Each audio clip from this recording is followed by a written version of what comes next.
Good morning, सुप्रभात, केम छो, सलाम। उम्मीद है आप सब लोग बेहतर होंगे, अपना ध्यान रख रहे होंगे। आप सभी को मालूम है ना, आप लोगों ने एडमिट कार्ड का प्रिंट आउट निकाल लिया आपने। दूसरा, इसके अलावा ये कुछ बच्चों ने पूछा है कि सर अभी हमारा वैक्सीन का डेट आ गया है तो वैक्सीन लगवाए या ना लगवाए। जिन लोगों को वैक्सीन का पहला डोज लगवाने के बाद फीवर नहीं आया था, कोई तकलीफ नहीं हुई थी, और यदि उनका सेकेंड डोज ड्यू है तो वो वैक्सीन लगवा लें, ठीक है ना। बात इतनी सी है कि जिन लोगों ने पहली बार वैक्सीन का नंबर जिनका आया तो वैक्सीन लगवाने के बाद एक आध दिन आपको 1 या 2 दिन बुखार फीवर रह सकता है, बॉडी पेन हो सकता है, जो नॉर्मल है, हर वैक्सीन में नॉर्मल है। तो वैसे में आप देख लीजिए कि आप कितना टाइम मैनेज कर पा रहे हैं, क्योंकि जो है एग्जाम कुछ दिनों के बाद है। यदि आपको लगता है कि 1 आध 2 दिन हम सेट कर सकते हैं, हल्का फीवर रहेगा तो भी हम काम चला लेंगे, तो मामूली सिम्टम तो जो है कई लोगों को नहीं भी होते हैं, कई को होते हैं, तो वो आपको डिसाइड करना है, ठीक है। पर मेरा क्या मानना है कि यदि पहला डोज आपका लगा हुआ है और आपको कोई प्रॉब्लम नहीं हुआ उसके बाद, तो सेकंड डोज आप लगवा सकते हैं, क्योंकि सेकंड डोज में जनरली प्रॉब्लम नहीं होता है, ठीक है ना। जो प्रॉब्लम होता है वो पहले डोज के साथ ही होता है, ठीक है। तो ये तो वैक्सीन वाला आंसर हो गया। दूसरा ये है कि अभी भी हमको थोड़ा प्रिकॉशन रखना है ना, और क्योंकि अब देखिए, अब धीमे धीमे इंडिया में वैक्सीन का लगातार वैक्सीन लगता चला जा रहा है। थोड़ा थोड़ा जो है वो इसका जो स्प्रेड है वायरस का वो कंट्रोल में आता जा रहा है, पर तब भी हमको सावधानी बरतनी है कि एग्जाम के ठीक पहले बीमार हमको नहीं पड़ना है, खाने पीने का ध्यान रखना है हमें, ठीक है। तो ये जनरल सी बातें हैं। और हाँ, एक बात और है कि कई लोग जो है वो क्या कर रहे हैं, कई लोग जो है वो नींद कम ले रहे हैं, कि वो कम घंटे सो रहे हैं और उन्हें लगता है कि ज्यादा पढ़ेंगे, 4 घंटे 3 घंटा सोते हैं, उनके कुछ बच्चों ने मुझसे कहा सर कोई दवा बता दो इससे नींद कम आती है। तो ये गलत है।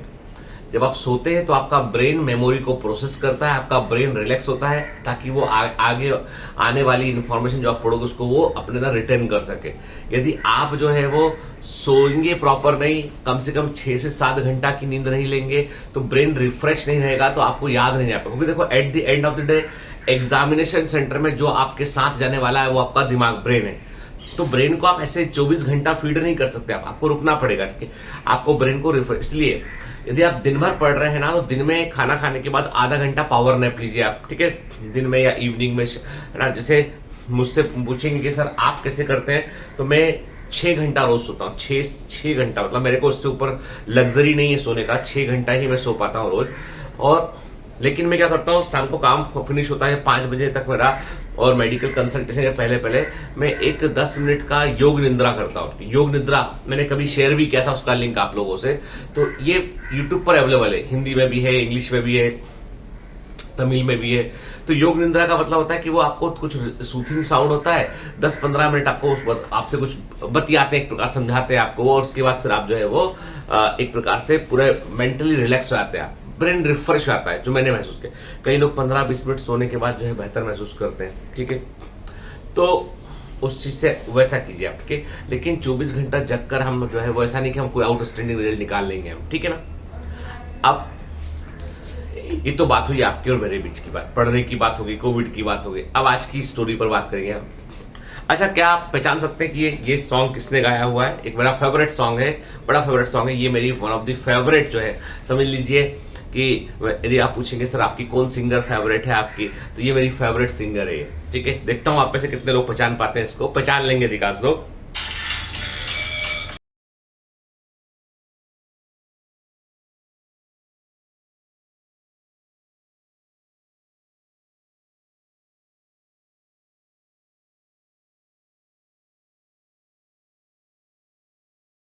शकीरा।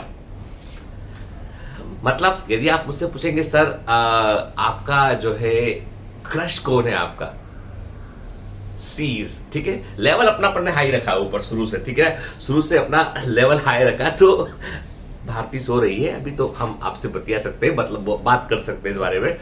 तो शकीरा की भी यदि आप कहानी सुनेंगे ना, तो देखो क्या होता है कि हम देखते हैं एक आदमी का एक ऑस्पेक्ट देते हैं कि सी इज वेरी पॉपुलर, शकीरा। मतलब आप लोगों के जमाने में तो नहीं, लेकिन हमारे जमाने में ना, अभी जो है वो तकरीबन मुझे लगता है शकीरा भी 44 ईयर के आसपास की होगी। तो हमारे जमाने में जो है हम लोग जब जब जो है कॉलेज वॉलेज में पढ़ा करते थे, तब शकीरा का काफी नाम था। और जो है हम लोग जो है वो जब कॉलेज में फंक्शन हुआ करते थे तो शकीरा के और इनके सबके गाने बजा करते थे वहां पर, ठीक है। अरे मेडिकल कॉलेज में बहुत फंक्शन होते हैं ना, चाहे जब डांस नाइट रहती है मेडिकल कॉलेज के अंदर, जलवा भी है मेडिकल कॉलेज का, तुम्हें क्या लगता है ना। तो हम मतलब मुझे पर्सनली बहुत पसंद है शकीरा। और मेरे जब मैं जहां पढ़ता था, मेरा जो कमरा था मेरा, जहां पर मैं अपना हॉस्टल था मेरा, वहां पे 2 पोस्टर लगे हुए थे। वहां पे 2 पोस्टर लगे हुए थे, एक शकीरा का था और दूसरा माधुरी दीक्षित का था। ठीक है ना, ये राज की बात है जो तो बता रहा हूं मैं, पुरानी बात है कॉलेज टाइम की। आज तो मेरी पोस्टर क्या, आज तो पोस्टर देखने की हिम्मत नहीं मेरी। खैर छोड़ो। तो अभी जो है 2 पोस्टर तब लगे हुए थे, एक शकीरा का था, एक माधुरी दीक्षित का था। ठीक है। और खैर छोड़ो वो बात को, लेकिन शकीरा की लाइफ की बात करते हैं कि शकीरा की जो है वो किस तरह की उनकी लाइफ थी। दरअसल आप सुनिए, स्टोरी सुनिए आपके।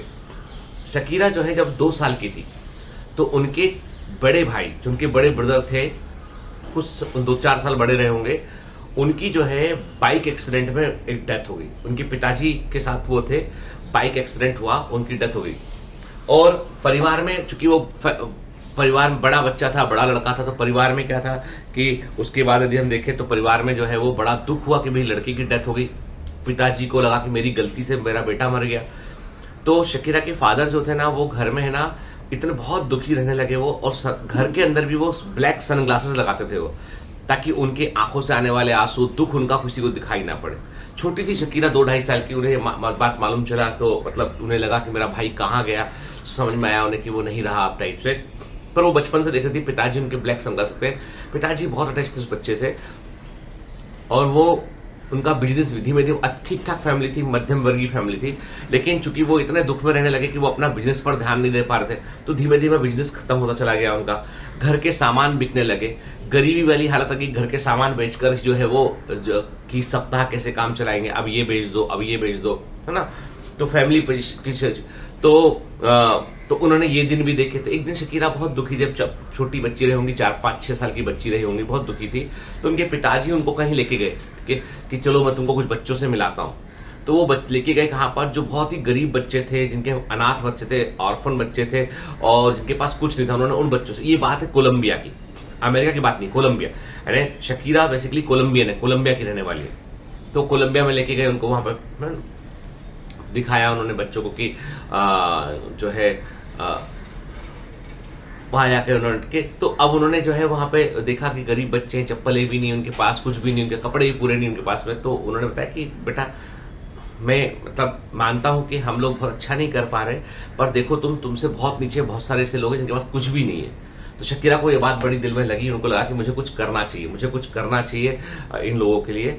अब छोटी बच्ची क्या करेगी, बस दिल में रखा, सोचा कि कुछ करना चाहिए।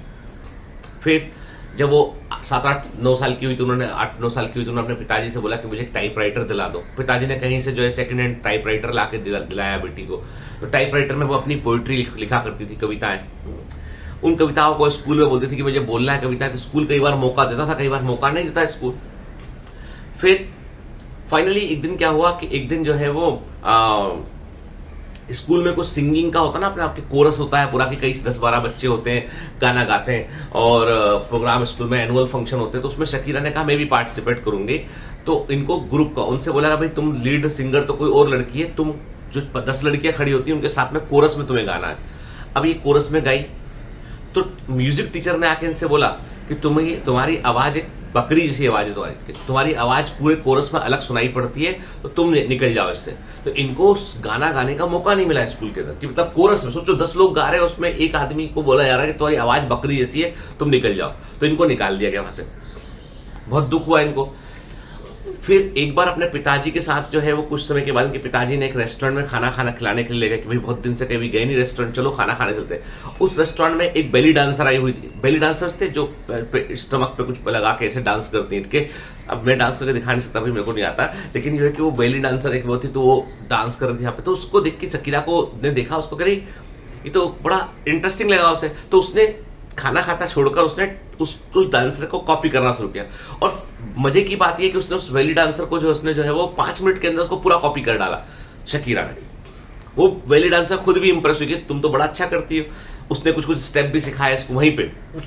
वो डिनर के टाइम की बात है, बड़ा अच्छा लगा। घर आके फिर इसने जो है वो किसी बेली डांसर जो है उसी सॉन्ग पर बेली डांस करना सीखा शकीरा। लोगों से जो है जान पहचान वाले जो जानते थे उनसे ट्रेनिंग भी लिया इसने। अब स्कूल में बोला कि मैं डांस करूंगी यदि तुम मुझे गाना नहीं गाने दोगे। तो उन्होंने कहा ठीक है। तो बेली डांस किया, तो अच्छा डांस किया, तो स्कूल ने कहा ठीक है तुम परफॉर्म कर लो, डांस परफॉर्म कर लो। डांस परफॉर्म करने का मौका मिला। अब इसको क्या था, इसको बहुत मजा आता था डांस करने में। तो इन्होंने क्या किया, जैसे शादी विवाह में किसी के यहाँ जा रहे हैं, कोई फंक्शन में जा रहे हैं, तो हर फंक्शन, बर्थडे पार्टी जहां जा रही है वहां जाके बेली डांस कर रही है। मतलब मैं डांस करूंगी, एक म्यूजिक लगा के डांस करना शुरू किया। तो लोग बोलते थे वाह, क्योंकि वो स्टेप कोई कॉपी नहीं कर पाता इतने आसानी से। अब धीमे धीमे जो है वो इसको मजा आया, इनको लगा कि समझ में आता है कि मेरा तो पैशन यही है। अब जब वो डांस करती थी तो खुद से खुद सोचो, उस जमाने में वो खुद अपनी स्क्रिप्ट लाइनें लिखती थी, खुद अपना म्यूजिक बना लेगी, खुद डांस करेगी उस पर। लोग कभी सुने भी नहीं होते वो सॉन्ग को, तो लोगों को बड़ा मजा आ रहा था। एक दिन इसको लगा कि मुझे अपने आप को थोड़ा और अच्छे लेवल पे लॉन्च करना चाहिए, तो बहुत कुछ कर ही नहीं करी हुई। तो इसको किसी ने बताया कि एक फला म्यूजिक एल्बम कंपनी के जो मालिक हैं वो उस होटल में ठहरे हुए हैं, उनसे मिल लो जाके, है ना। तो ये वहां पे वेट करती थी। जब वो आए रिसेप्शन पे, वो आए तो इनसे बोला कि मैं ऐसा तो आपके ऑफिस मिलने गई, पर आप नहीं मिले नहीं, मुझे सिंगर, डांसर और मुझे पॉप सिंगर बनना है। तो उसने बोला अच्छा, बहुत लोग ऐसे तो बहुत लोग चाहते, तुम क्या कर सकती बताओ। उसने कहा मैं डांस करके दिखा सकती हूँ आपको, दिखाओ चलो। अब उसे लगा कि मजा, वो होटल की लॉबी थी, होटल में कई लोग और भी प्रेजेंट थे। इसने क्या किया, अपना जो बूम बॉक्स होता था उस जमाने में, मोबाइल फोन नहीं था, बूम बॉक्स होता था जो अपना म्यूजिक बजाने वाला एक छोटा सा स्पीकर सा बात, इसने अपना बूम बॉक्स ऑन किया। शकीरा ने खुद का गाया सॉन्ग रिकॉर्ड कर रखा था उसने, उसमें खुद का म्यूजिक था उसमें, और उस पर उसने होटल की लॉबी में डांस किया उसने 5 मिनट। वो जैसे ही डांस खत्म हुआ था, होटल की लॉबी में प्रेजेंट जितने लोग थे सबने जोर से ताली बजाई। और वो जो म्यूजिक एल्बम कंपनी का मालिक था, उसने बोला कि ठीक है तुमको मैं 3 एल्बम तुम्हारे साथ साइन करूंगा। एग्रीमेंट तय हो गया। पहला एल्बम सुपर फ्लॉप, दूसरा एल्बम सुपर फ्लॉप, कोई देखा ही नहीं। लोगों को जो है वो लगा कि नहीं तो गलती हो गई, उसको भी लगा। अब तीसरा एल्बम का एक चांस था इसके पास, तो तीसरे एल्बम के सॉन्ग, अब पहले 2 एल्बम में क्या गलती हुआ था, किसी और के सॉन्ग जो है म्यूजिक एल्बम वालों कंपनी ने कहा भैया फला व्यक्ति म्यूजिक देगा, फला व्यक्ति का सॉन्ग और तुम डांस करोगे इस पर, ऐसे डील हुई थी। तीसरे वाले में इसने साफ साफ बोल दिया कि नहीं, अब ये जो एल्बम है, इस एल्बम में म्यूजिक मेरा होगा, बोल मेरे होंगे, गाऊंगी मैं, डांस भी मैं करूंगी, लाइटिंग भी मेरे अकॉर्डिंग होगी, टीम भी मैं चुनूंगी, सब कुछ मेरे अकॉर्डिंग होगा तीसरे एल्बम में, कर देखो एक बार। अब 2 तो सुपर फ्लॉप हो चुके थे, तीसरे एल्बम में उसने कहा चलो ठीक है जितना होगा कम कॉपी छापेंगे, पर चलो कर देते इसके मन के अकॉर्डिंग। इसके मन के अकॉर्डिंग किया गया, शकीरा के मन के अकॉर्डिंग किया गया, और एल्बम सुपर हिट हो गया। एल्बम ने फोड़ दिया, मतलब समझ लो आपकी, मतलब वो झट से ये चार्ट बस्टर में ऊपर।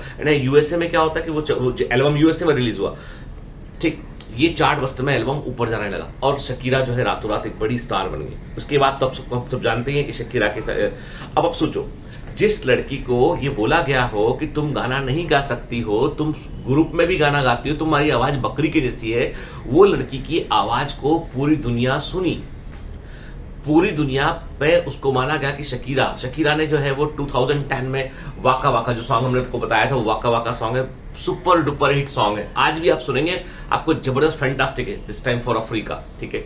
तो वो जो वर्ल्ड कप हुआ फुटबॉल, फीफा वर्ल्ड कप, उसके में गाया उन्होंने, ठीक है। तो एक तो ऐसा नहीं है, कई बार क्या होता है आपकी प्रतिभा को भी लोग मिसजज कर लेते हैं, कई बार उसको जो लोग पहचान ही नहीं पाते उसको। शकीरा यदि अपने टीचर की बात सुन के कि भाई तुम्हारी आवाज तो बकरी जैसी है, तो कभी सिंगिंग के बारे में सोचती ना कि मेरी आवाज तो बकरी जैसी है, पर वो ही लड़की की आवाज जिसको बकरी जैसी आवाज कहा गया था, जिसको कहा गया था कि कोरस में तुम्हारी आवाज अलग आती है, आज शकीरा जब गाती है ना तो कितने लोग गा रहे हो, शकीरा की वॉइस सबसे डोमिनेटिंग है उनमें, आप सोच लीजिए। तो मतलब ये है कि सक्सेस जो है, जब हम देखते हैं किसी को चमकते हुए सितारे को देखते हैं तो हमें लगता है कि ये तो चमक रहा है, किस्मत है इसकी, नहीं। वो 2 साल की उम्र में भाई का चला जाना, पिताजी का बिजनेस का डूब जाना, घर में गरीबी का माहौल हो जाना, घर में नॉर्मल रिसोर्सेज का ना होना, कि पिताजी का दुख में रहना। जब पिताजी दुख में रहते तो इसको लगता था कि मेरे साथ कुछ इंपॉर्टेंट ही नहीं हो अपने पिताजी के लिए, ऐसा फील होता था इनको। वहां से लेकर स्कूल में से रिजेक्शन को लेकर हर लेवल पे अपने आप को बिल्टअप करने में इन्होंने कितनी एनर्जी लगाई। तो ऐसा नहीं है, कोई भी सफल कहानी के पीछे एक बहुत बड़ा, कोई भी सफल व्यक्ति दिखाई पड़ता है उसके पीछे एक बहुत बड़ी कहानी होती है, स्टोरी होती है, और वो स्टोरी जो होती है ना वो दुखों से ही भरी होती है। उसमें गुथे हुए तार जो होते हैं ना वो कभी बहुत खुशी वाले तार नहीं गुथे होते, उसमें संघर्ष की कहानी होती है, दुखों की कहानी होती है, तब चमकता हुआ सूर्य दिखाई पड़ता है। मैंने कहा ना, सूर्य भी जब जलता है, सूर्य भी रोशनी देने के लिए लगातार जलता रहता है, सूर्य भी रोशनी देने के लिए लगातार जलता रहता है।